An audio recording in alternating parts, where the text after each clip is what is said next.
The Biden administration's tidal wave of executive actions just keep on coming. Today, President Biden signed two more. The administration has now issued more than 40 executive actions, orders, and memorandums spanning coronavirus action, economic relief, and a lot more.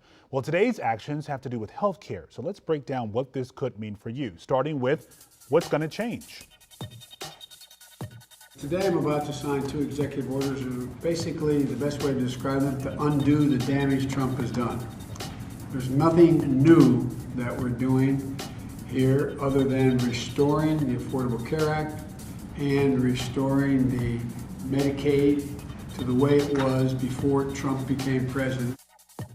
All right, here's what this means for you. Biden, the president, rather, is asking the Department of Health and Human Services to open a special enrollment period for the Affordable Care Act and asking federal agencies to review policies that may be undermining the ACA or making it harder for Americans to enroll in Medicaid.